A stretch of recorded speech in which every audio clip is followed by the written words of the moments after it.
welcome to Vacation Station, hosted by Lisa and Nancy, editors of BigBlendMagazines.com.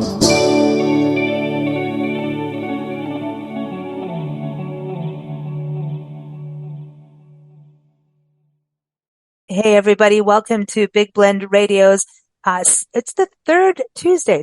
I love the third Tuesdays because you know why? We get to go to Natchitoches. Natchitoches is the oldest city in the state of Louisiana, and it is one of Nancy and I's most favorite cities on the planet, even though it doesn't feel like a city.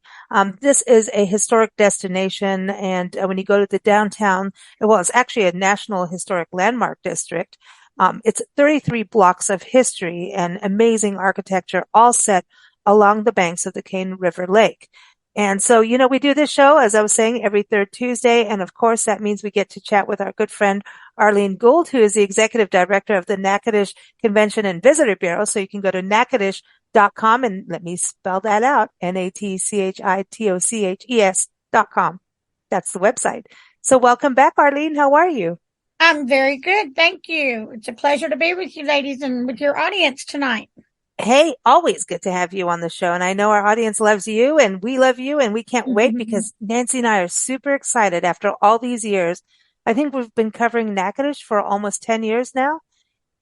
We've been talking about the Christmas festival and, you know, the Festival of Lights, this amazing, talk about history, right? And that's what we're going to talk about today. Historic sites and attractions and activities to go to during fall and the winter holiday season. But really, Christmas is coming to Natchitoches, and that is one huge historic highlight. And we get to actually be there this year, which is, we're super stoked. It's going to be fun. It's going to be exciting. I always describe it as magical. It really, really is. It's just something special. And, you know, it's so nice is over the years, because I've been to many of these Christmas festival events and fireworks every Saturday night. But the people come from everywhere to come and just be together and share some holiday and make memories with their family and friends. We've met people that have come all the way from Alaska that meet up with other family or friends here. Almost every other year, they make it a trip to come here. This is the meeting spot, and they just, you know, they enjoy it. But it's not just them. It's a lot of others that come to make a lot of great memories. So, I mean, because this has been, like you're saying, going on for so many years. And it goes the first Saturday before Thanksgiving. This year is our 97th annual Christmas festival season. Our utility department supervisor back in the 1920s made a set piece, and it just kind of grew from there. But it used to just be the first Saturday in December. And traditionally that is still Christmas Festival Day. That's when we do the big parade, and the festival area grows to all of the historic district, downtown here on the riverbank and Front Street. But, the lights now, come on the Saturday before Thanksgiving, and they stay on through January the 6th, which is the start of Mardi Gras season. So it has gotten so big and grown so much that we now have our Christmas festival season is 6 weeks. The Saturday before Thanksgiving all the way through January 6th of every year. How many lights again? I don't want to say it's probably close to over 500,000 now, because now they're starting to do the side streets where they're stringing it up. I used to have from the utility department how many miles of lights that they have, strings of lights.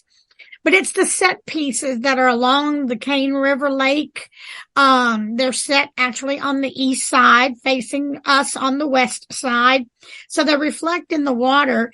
And like I said, the utility department and electrical department guys, they welded these and made these handmade. They're not bought out of a catalog, they're handmade pieces. So, there's over 100 of those, 100 set pieces. Yeah.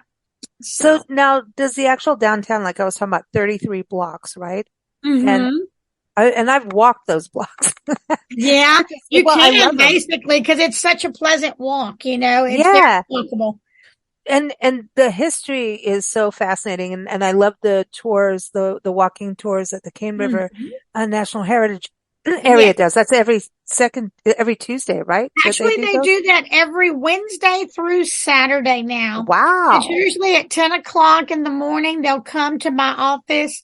It's a ranger from the Cane River National Heritage Area, and they'll do a complimentary walking tour in the historic district. And it's very informative. It takes about 45 minutes to an hour. But, for first timers to come and really learn the history of Natchitoches, that's a great way to start. I always recommend that. And I always recommend a visit to Fort St. John Baptiste, which is how Natchitoches was established as a trading post in the early 1700s. Yeah, I think the two are the ways to start off your visit if you can make that work in your It kind schedule. of sets the ground for the whole appreciation of the history of this area. And, And the connection to no man's land too, that's, being part of it. yeah, no man's land, the El Camino Real. I mean, with Natchitoches being founded in 1714, think about it. That was 4 years before New Orleans was established and became a city. But even as a state, it was here for 100 and something years before Louisiana became a state. It's Natchitoches amazing. was already established. I love it. I love it because it wasn't like a French colony first. Like It as was. It was a post. Fort St. John Baptiste was the post, and they set it up to trade with the Indians and to trade with the Spanish to the west in West Texas, and so Louis Juchereau de Saint Denis is our founder. He is a French Canadian, and so he came here and started a settlement here with the fort. And it's said that he is buried. It is said, legend has it, rumor has it, that he is buried at the cemetery, the American Cemetery in downtown Natchitoches, which isn't it the oldest cemetery in the in the state? Louisiana Purchase Territory. Yes. Oh, excuse me. That's right. Beyond, like it goes Yes. And beyond. we have a special tour that happens about the first Friday of every month. We have someone, Scotty, you interviewed Scotty, him. he's awesome. Yes, he's from the Louisiana State Museum. It's the Louisiana Sports Hall of Fame and Northwest Louisiana History Museum. But Scotty or Janae, the museum director, they do a tour of the American Cemetery for visitors. I mean, you can go anytime and do a self-guided tour, but they do a guided tour on the first Friday of every month. So. I want to do that. We want that. We've been, Sure. see, but look, we eventually get there. We're going to see Christmas. So this is good. Well, I want to bring up the fact that, we started our Love Your Parks tour in 2012, documenting parks, National Park Service parks, which was over 1,400 parks.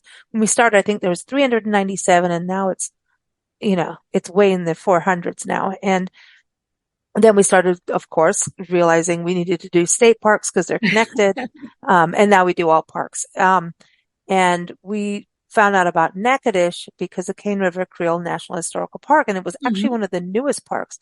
It was established as a National Park Service unit on November 2nd. So its anniversary is coming up in 1994. So it's just over 20 years. Mm-hmm. And it was amazing when we went there and we met you there, actually the very first time there. That's at the park. Correct. That is how we met. So yep, there. Yeah. And look, we haven't been able to get rid of each other ever since. We've been friends. And we love that. And we love that. No, we appreciate you and Nancy both very much. And so we appreciate you guys too. I mean, you guys have shown us what Louisiana is about. Your hospitality is second to none. I mean, I remember you when you realized what we were doing on the tour, you're like, come bring your laundry. Like, come on, let me fix you a home cooked meal. Oh, Arlene knows how to cook, but like the hospitality, in Louisiana and understanding the different cultures, everybody normally goes straight to New Orleans, which is where you're from. All right. And that's sense. my hometown. Yep. But it is the hometown. gateway. When you think of New Orleans, you think of it as the gateway to Louisiana, But it's true. A lot of people get to Louisiana and if you take some time and just venture out a little bit to see other parts of the state, you'll see how different we are, yet we're still connected in many, many ways. I think when we got to you, we ended up spending a whole month in the region. Like, then it was like, oh, well, now you got to go here. Now you got to go here. And it was like, everybody's so friendly.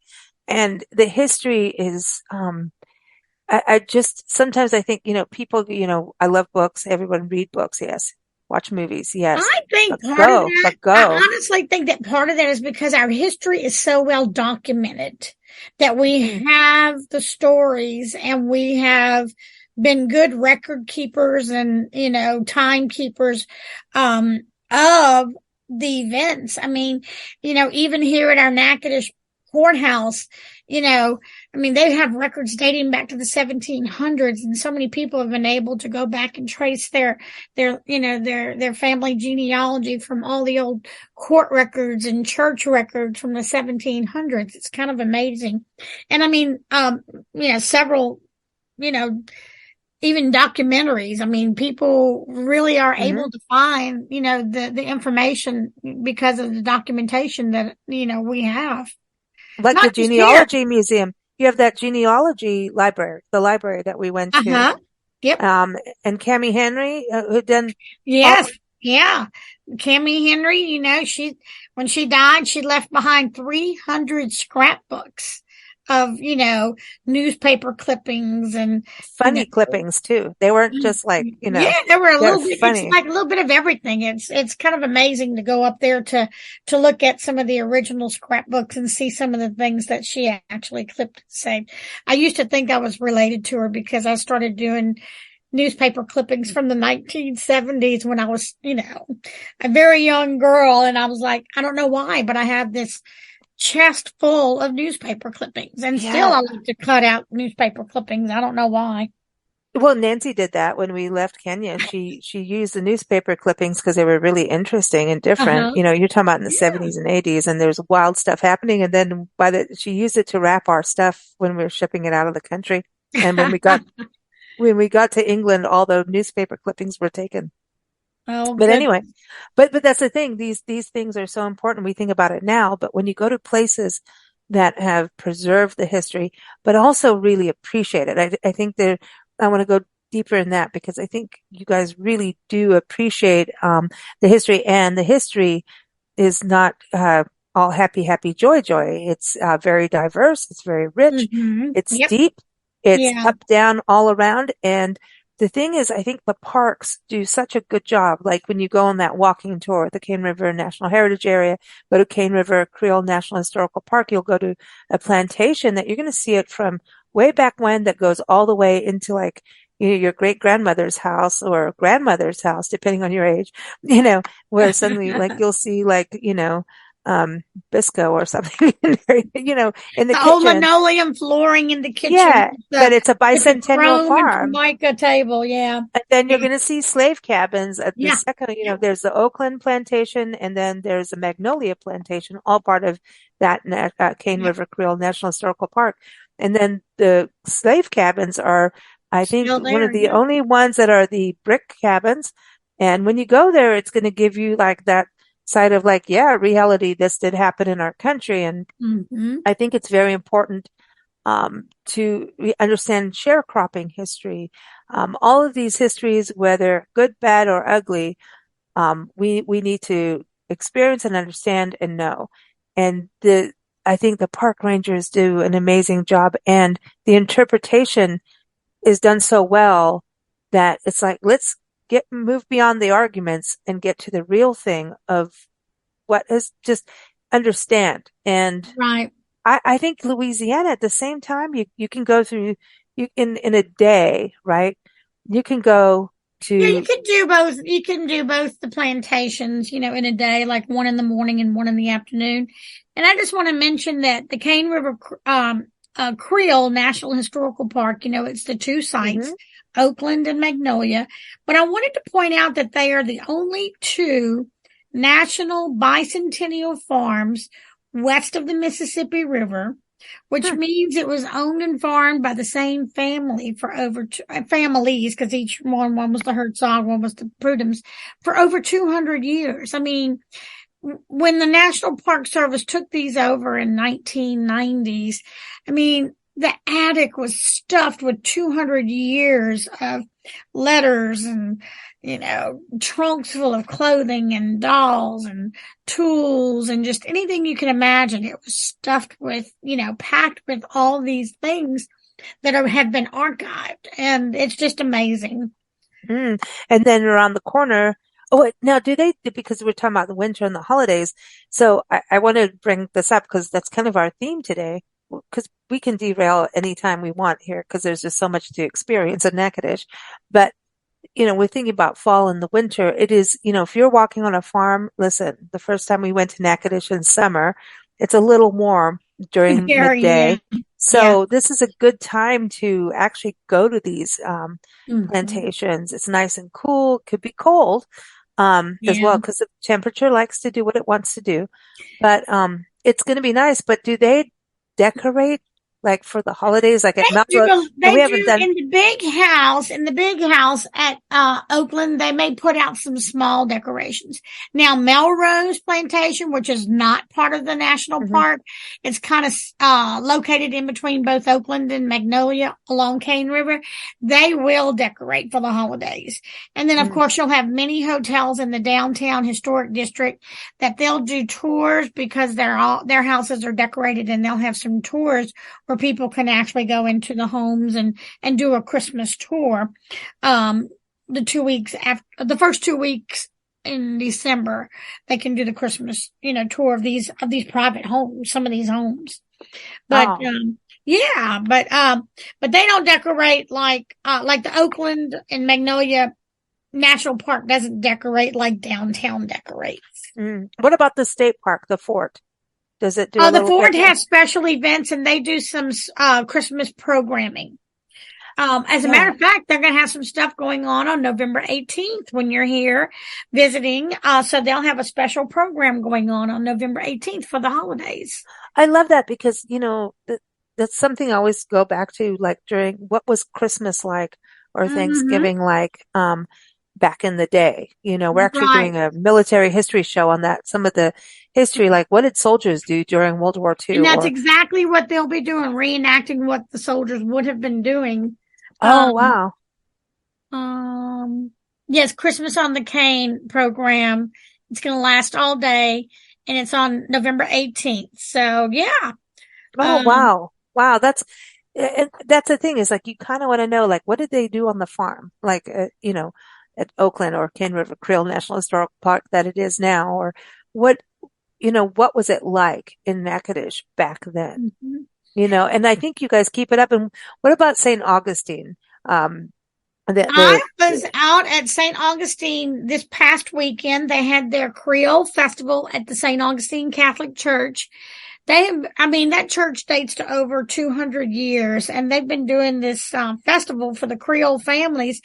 They had so many different families for their reunion. Many, many, many Matuire family members, Sylvie, Rocks, they had different families, but, people come in from Los Angeles and Chicago, and it's so nice that all these family members come in for their reunion back to their ancestors' land where it all started, basically. Wow. That's amazing. Yep. So, in St. Augustine, isn't it one of the oldest Black churches built? Yes. It dates back to 1803 when Augustine Matuire, his brother Louis built the first church. I think they're now on their third church on the actual site. It dates back to 1803. So wow. And the Matuires are connected to Melrose Plantation. That is true. That is correct. Claude Thomas Pierre Matuire would have been their father, the white Frenchman. The mother would have been Marie Therese Quan, a former slave woman who was given her freedom, so she became a free person of color. And the Matuire family, the children were all, able to get out of slavery and become landowners, and they became the richest free people of color in America back in the early 1800s. It's amazing. You can imagine that. Slaves. I wonder what happened with the sharecroppers during the holidays and the slaves during the holidays. Were they, I wonder about that. So I want to go to these programs. I'd like to, I think Nancy and I might have to do some research when we Well, come out. and I'm going to give you a new announcement that, we now have a national park headquarters. Cane River Creole National Historical Park is opening a visitor center and national headquarters here in the historic district at the old train depot that had sat vacant for 40 years. It's a beautiful 1927 Spanish style architectural building that they just recently put a civil rights marker on the civil rights trail that the lieutenant governor has recently launched across the state. We have a marker in front of the train depot. And so they're going to be doing interpretive exhibits on the interior. So I don't think that the interior and the visitor center will be completed until probably January, but the exterior and the building itself, they just finished and completed, and it's absolutely gorgeous. Wow. So when's it opening? Like, is it I am guessing and hoping by January, because they have to do all the interior exhibit, the installation of the exhibits. So I don't know how long that will take, but I'm crossing my fingers, and I'm just saying I'm hoping it's by January. So I did notice just this week that the national park offices have moved their furniture into the building and their conference room into that part of the building. So now that somebody is actually in the building, they're probably going to be there every day to start making sure that those installations are happening, on a regular basis. So it's exciting. Fantastic. Yep. Now what happens I know you've got the big Christmas festival, but through fall and winter, like now, through winter, downtown, is it festive? Yes. Well, I'll give you an idea of what this weekend was like. Friday night, APHN, the Association for Preservation Historic Natchitoches, which owns and operates Melrose, they did an in-town candlelight tour. And so they had the Cunningham Law Office, which is the headquarters for the Natchitoches Historic Foundation, and several original Clementine hunters are there. So they did that. They did the LeMay House, which is the headquarters for APHN. And also it was Weezer's house in the movie Steel Magnolias. Some of you might recognize that. And then they had Jefferson Street Townhouse. It was they were on tour Friday night. And so, Saturday and Sunday was the Melrose Fall Festival with probably 80 vendors of arts and crafts out there for their fall festival. And at the same time, at the St. Augustine Catholic Church was their Creole Festival, both Saturday and Sunday. So that was this weekend. The weekend before that, we had Taptober, which is the food and beer, beer and wine festival on the downtown riverbank. And then the week before that was our Natchitoches Car Show, which is usually at the end of September, or first week in October. They had over 440 cars registered this year. It just keeps growing. My gosh. So everything was awesome. It was awesome. So so that's just an idea of our fall events for October. And then now the Christmas lights are actually going up. They're putting up the poles and they're stringing the lights. Probably as we speak, the Natchitoches Utility Department is out there, stringing up lights across the road, throughout all of the historic district. Wow. So, yeah. So, and shopping, we should mention shopping is like another thing to do. If you're going to go shopping for the holidays, I'd say go to a historic downtown because you can stop and have like really good food, have something, to drink, get in the festive spirit in between shopping. We call it strolling and shopping. Yes, it's very nice. Yep, it's very nice downtown. You have to stop at the Kaffie-Frederick General Mercantile, the oldest Yes. store in the state. It's been open since 1863. They have some fabulous stuff in there. Even upstairs, they have her Christmas shop right now. She just opened it in September. So Kaffie-Frederick's, Hello Dolly, which is just, 2 doors from my office. But she has been on Front Street. It's a beautiful boutique, and she's been on Front Street for over 40 years. Those are Wow. some of the favorites. And then there's Brenda's, and we now have Stella's, which is a year-round Christmas store, which is great for our city. So, we're known for our Christmas festival, so it's great to know that we have a Christmas store year-round. Wow. But we have Cane River Kitchenware, we have Plantation Treasures, we got George's Gift Shop, and Is the candy shop still there? Is the candy shop? Yep, Cane River Candy Oh, Company's right next door. It sure is. I you try know, to stay out of there. Priscilla, our little sock monkey, likes it in there. She wanted to hang out in that It taffy is. section. Yeah, she did. Yeah. Well, speaking of food, okay, so let's talk about cultural food history, right? Mm-hmm. Because that's the one thing. What would you say for over the holiday season? I Well, mean, you guys know the meat pies. Is that meat happening pies and over Christmas? tamales. Yeah, meat pies and tamales, jambalaya, gumbo. Those are just kind of our staple items. And then we, of course, have Grayson's Barbecue that's been around for over 60 years. They've been, written up and, recognized by Southern Living as one of the great barbecue pit stops in Louisiana. It's delicious. It is. They, of course, have their smoked ham, and oh my God, they ship out thousands of them during the holidays. So it's always interesting to go there and see all the hams laid out and getting ready to be shipped out. So what happens with the meat pies? Like, do people start placing orders like in Yeah, and you can advance? freeze them. Yeah, you can freeze them, and that way, when you have a house full of company, you just, you can bake them or prepare them, It's and like that way you have easy, party food or family, easy to without feed having, family. yeah, Yeah, exactly. When everyone comes over, you have all the extra pop-ins. exactly. You have Because you can something get that the little here it mini is. ones too, mini Mm. meat pies, or you can get the larger ones for a whole meal. So Okay. So what do you have eggnog daiquiris over the holiday season? by the gallon, No way. Seriously? You do? you can get them Oh by my the God. gallon. Yeah, Oh my God. You guys in the they're so drive-through good. daiquiri stores. I still crack up about it. I love it. I love it. I can't wait for Nancy and I to visit Natchitoches, Just so I in can take like you to the for the drive-through holiday daiquiri season. Yeah, we want to do that. We want twinkly lights at the daiquiri shop. place. But no, honestly, it's so exciting to come out, for the Christmas season, since and we'll be actually there over Thanksgiving. It's hmm amazing to me to witness Natchitoches when it's not July. Yep, I think we had one stopover once in February when it was winter, and it was a very short cold. visit. Yeah.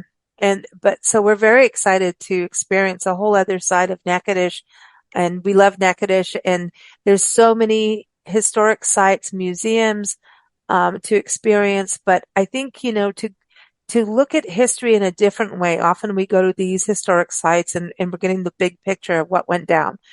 But hmm to actually think about, with Natchitoches really, historic roots. I mean, Right. way back. The El Camino Real de los Tejas National Historic Trail, that goes all the way to Mexico up to Natchitoches. And then you think about the Jefferson Highway that goes from Winnipeg to New Orleans. All of this, really kind of, if we could go to the sites and think about people that were there during the holiday season. What were they eating at that time? Were they cooking gumbo in a different way? Might have been. Where, think about people, you think about all the military history and all the forts. How were they living? Were they, making their own candles? What did they eat?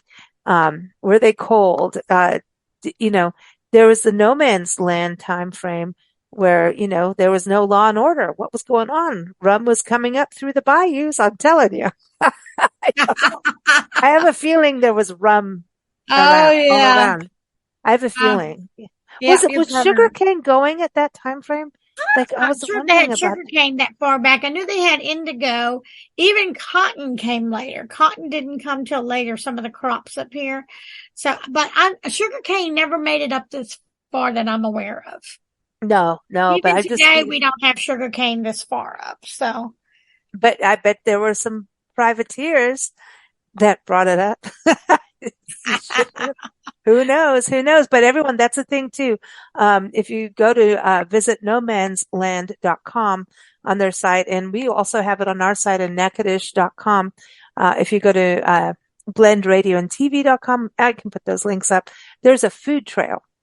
And so if you're driving during the holidays to get to your family or you're on vacation, I'm just going to say, stop at the gas stations. They have good food and there's a whole food trail.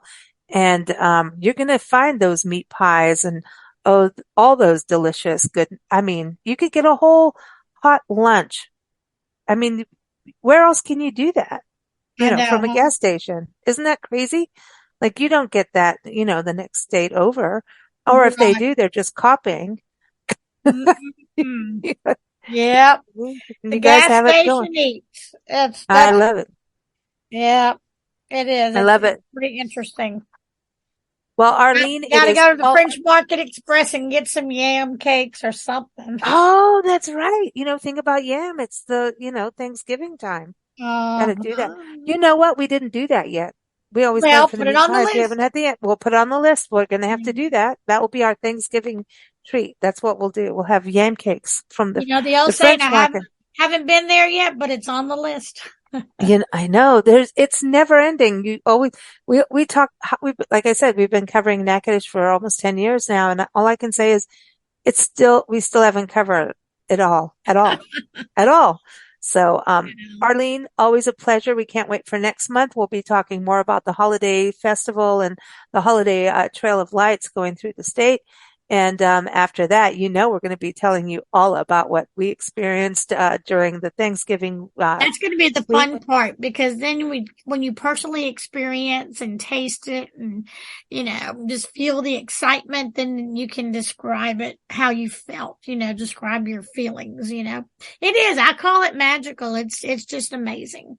I can't wait to see the lights and the lake all lit up and the downtown all lit up and Christmassy. And we're going to have to figure out this daiquiri thing too. That sounds fun. We have to do that in a meat pie, everyone, natchitoches.com is the website to go to. natchitoches.com. That's how Natchitoches is spelled and pronounced as Natchitoches, not Natchitoches, as I said for many years. We're here every third Tuesday with Arlene and guests, here on Big Blend Radio. You can keep up with us at bigblendradio.com. We always thank you for listening and thank you, Arlene. We can't wait to see you. Oh, same here. Take care.